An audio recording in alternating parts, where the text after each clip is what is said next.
Hello to all. कसे आहात सर्वजण? सर्वांना हॅपी इंडिपेंडन्स डे.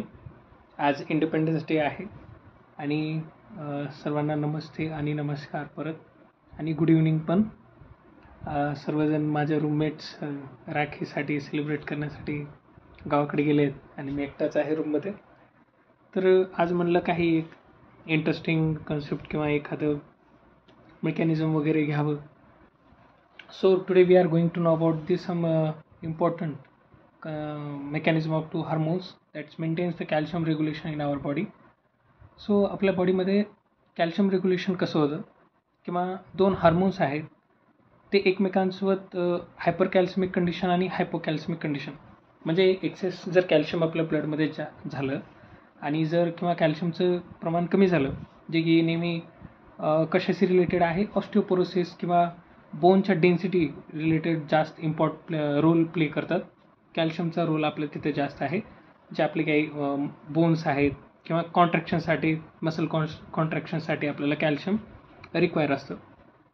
तर समजा ड्यू टू एनी रिझन जर आपल्या बॉडीमधलं कॅल्शियम कमी झालं, त्यामध्ये कोणताही एखादी डिसीज असू शकते किंवा पर्टिक्युलर आपण तिकडे जायचं नाही, पण कोणत्याही एखाद्या कारणामुळे समजा आपल्या बॉडीमधलं कॅल्शियम जर कमी झालं तर ते कॅल्शियम रेग्युलेट करणं किंवा त्याला नॉर्मल लेवलला आणण्याचं काम हे एक हार्मोन करत असते आपल्या बॉडीमध्ये आणि ते हार्मोन रिलीज होत असते पॅराथायरॉइड ग्लँडपासून.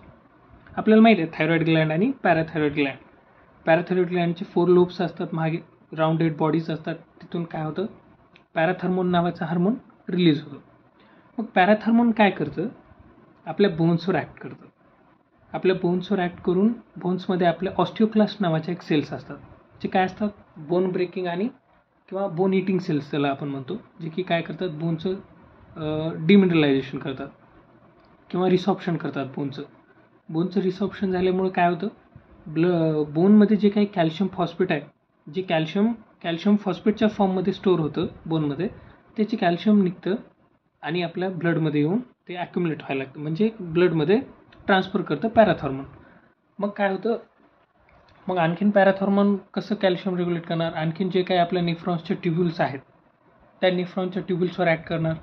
जे काही ग्लोमेरुलर फिल्ट्रेशन रेट म्हणजे GFR थ्रू जे काही फिल्ट्रेट तयार होतं, त्या फिल्ट्रेटमधून जे काही कॅल्शियमचं अमाऊंट असेल, थोडं असेल किंवा जास्त असेल, त्याचं पण रिॲब्झॉर्प्शन वाढवणार.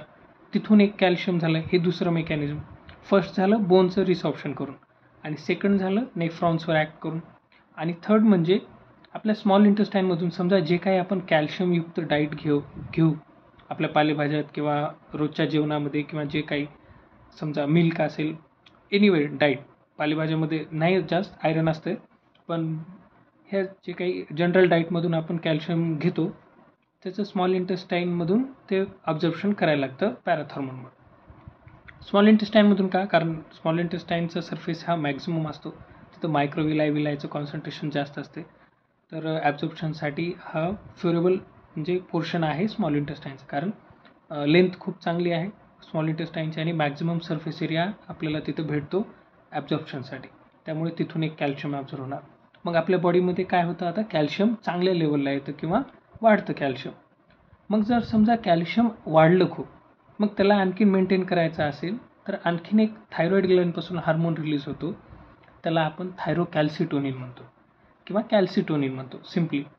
तो कॅल्सिटोनिन काय करतो, ब्लडमध्ये जे काही एक्सेस कॅल्शियम आहे त्याचं डिपॉझिशन बोनमध्ये परत करतो in the form of calcium phosphate.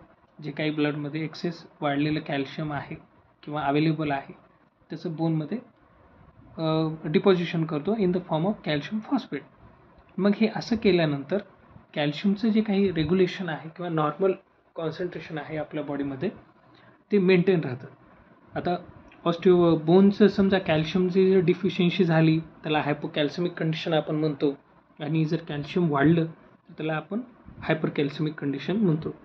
मग ह्यामध्ये हायपोकॅल्सिमिक हार्मोन आणि हायपर कॅल्सिमिक हार्मोन कोण आहे बेसिकली. थायरोकॅल्सिटोनिन काय करायला आहे, बोनमधलं कॅल्शियम घेऊन बोनमध्ये डिपॉझिट करायला आहे, ज्यामुळं काय व्हायला, ब्लडमधलं कॅल्शियम कमी होऊन बोनमध्ये त्याची डेन्सिटी वाढायला लागली.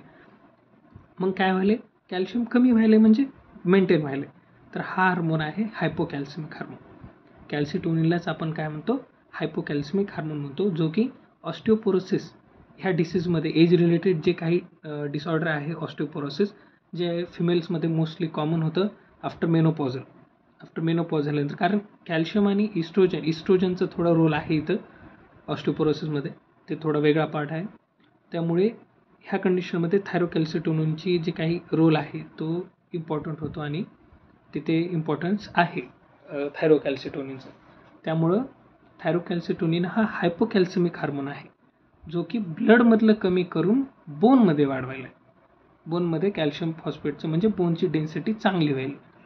मग पॅराथॉर्मोन काय करत होता, तोच बोनमधलं कॅल्शियम ब्लडमध्ये आणत होता. त्याच्यामुळं कॅल्शियम लेवल वाढत होतं. त्याला आपण हायपर कॅल्सिमिक हार्मोन म्हणतो. आणि हे हायपोकॅल्सिमिक हार्मोन आणि हायपर कॅल्सिमिक हार्मोन पॅराथॉर्मोन ह्या दोन्हींच्या एकमेकांच्या रेग्युलेशनमध्ये ह्या दोघांमुळे आपलं कॅल्शियम लेवल जे काय आहे ब्लडमधलं ते रेग्युलेट राहते. कॅल्शियम होमिओस्टॅसिस किंवा आपण त्याला म्हणू शकतो असं. थँक्यू.